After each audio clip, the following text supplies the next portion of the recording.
Welcome back, ladies and gentlemen, to the Speaking Soul Show. I'm your host, Sri, a recovered alcoholic. My beloved soul. Ladies and gentlemen, today we will be discussing a very important topic: spirituality. Now, what exactly is spirituality? I have seen many of us in our recovery getting confused with this word. I was very confused myself, and it has been quite a journey over 8 years now to finally have some understanding. I did not want to believe in spirituality, I wanted to know it. And I encourage each and every one of you to make a conscious effort to know what it means to be spiritual. Alright, so let's first of all start with the Oxford Dictionary. Spirituality.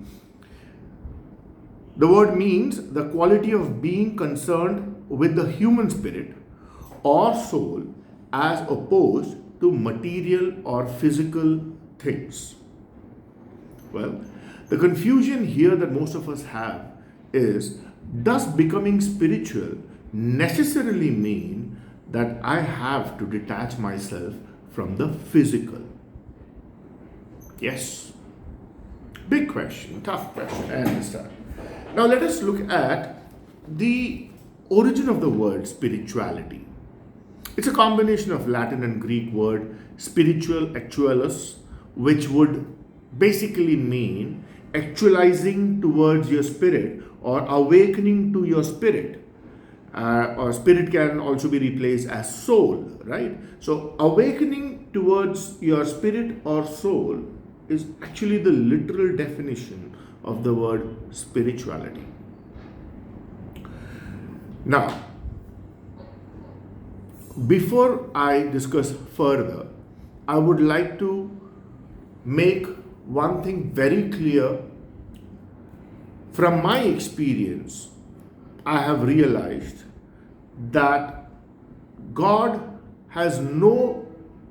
or religion, both, has nothing to do with becoming spiritual. Spirituality is a very individual task. Try to understand the meaning of the word. Knowing your own soul. That means soul or spirit is supposed to be within you, right? The other thing we know that since in anatomy, medicine hasn't been able to point us towards this thing called soul. So it is non-physical, right?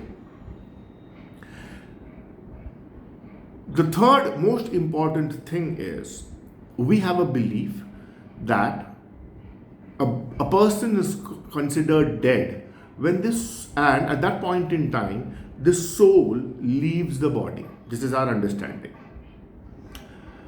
When I thought through it and meditated over, I was happy to know a lot more things about soul. If you actually try to use an analogy, I will try and explain that soul is simply the life force. Okay? For example, if you just for a minute imagine that I'm sitting with my eyes closed, I have a major heart attack, I die, right? If somebody enters the room, they might think that I'm just sleeping. Reason, when the process of death happened, nothing physical changed in my body. I didn't lose weight, I didn't lose anything out of the body, and decaying hasn't started yet. So the body looks exactly like it was when I was alive, right? So there has been no physical change. So what has happened here is that something which was called life has now left the body. And now I can't become alive again. So that life force is what the sages have been calling Atman, spirit or soul. So, summarizing, what I have been discussing so far is that in order for me to become spiritual, I need to make a conscious effort to know my soul. So when you, for the first time, meet your soul or know the presence of your soul, that is spiritual awakening. That is, for the first time, you awaken to the fact that there is a life force which which can operate within you, which exists within you. Now, why I'm saying can operate is, so by default, we as alcoholics and addicts are functioning with our mind, right? So we have never realized the existence of soul. Hence, with the program and the steps, we are trying to become spiritual so that we know our soul, right? Now, the way I understand it is, you need to first become spiritual in order to connect with God. Now, let me explain. Have you ever heard anybody claiming to have known God in any form, but was not spiritual before that incident? There have been people who have walked this earth, who have attained moksha, nirvana, howsoever you want to call it, but they were first spiritual. That means they had first identified their soul, they had known their soul before they could know God. Now look at the other thing. You will find a lot of people saying that to become spiritual or to be spiritual, you need to, probably bathe daily, you need to eat healthy, you need to exercise regularly, you need to sleep well, take care of your physical body, right? That's what we think is becoming spiritual. But what you should also understand is all the good qualities of life and the good things of life, okay, which all of us think and associate it with peace, tranquility, joy, are all associated with the fact of becoming spiritual or experiencing spirituality. Now, which means that for all these good things to happen, the prerequisite is you are becoming spiritual. And becoming spiritual, I keep reminding you, let's forget about all the bull crap. It is simple. Knowing your life force. That's it. The force which when disappears from this physical body, you're dead. Now, if all good things are associated with the spirituality, and now we know that spirituality is connected with the soul, doesn't it make sense that it's not the physical body, this collection of food, as Sadhguru says? Yes, it is a collection of food. I keep eating and the food converts into muscles and then this body grows. That's it. It's an accumulation of food. Now, this body cannot know God.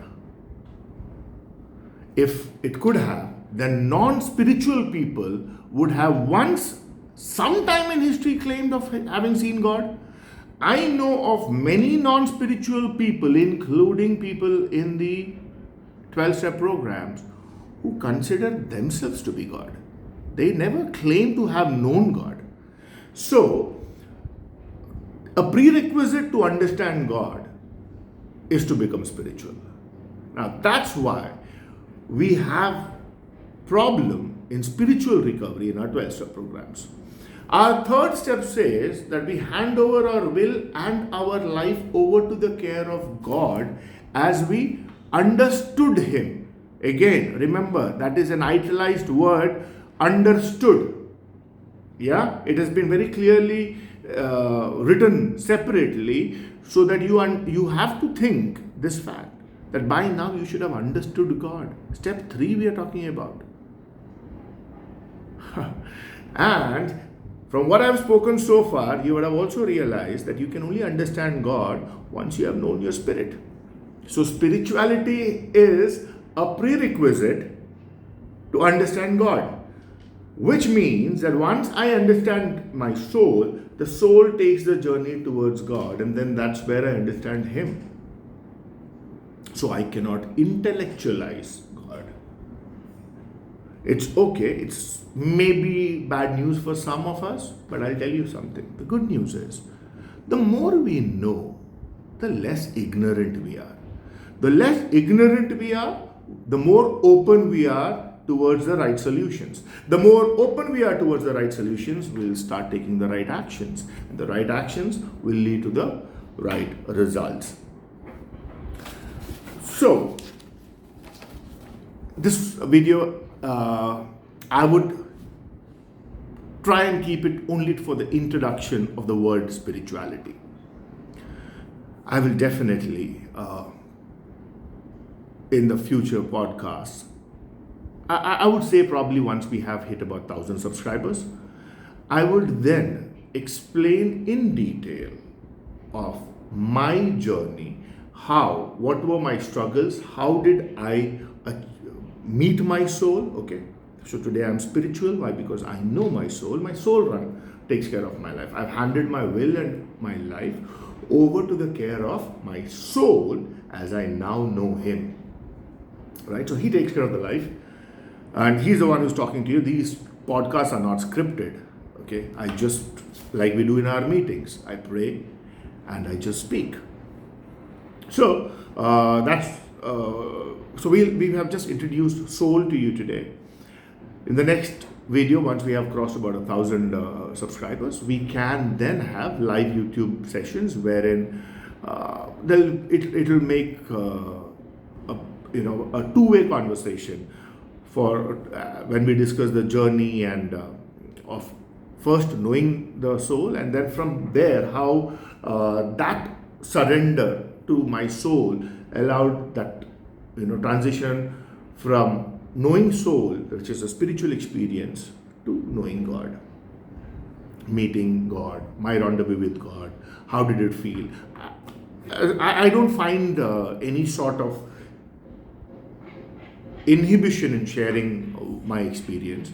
I don't know whether it's right or wrong, but I would just share exactly what happened with me. And now, being an Indian, I have had access to a lot of spiritual knowledge. Okay, whether it was different spiritual gurus, there are a lot of texts that I could refer to. So I had some sort of information around which helped my spiritual journey, and that's what we will discuss going forward. So in the next video, I would probably also discuss about the steps that I took for having the spiritual awakening moment for me. All right. So as of now, we'll stop here. I'm very grateful to all of you for your love and patience. I bow down to all of the souls in you for now.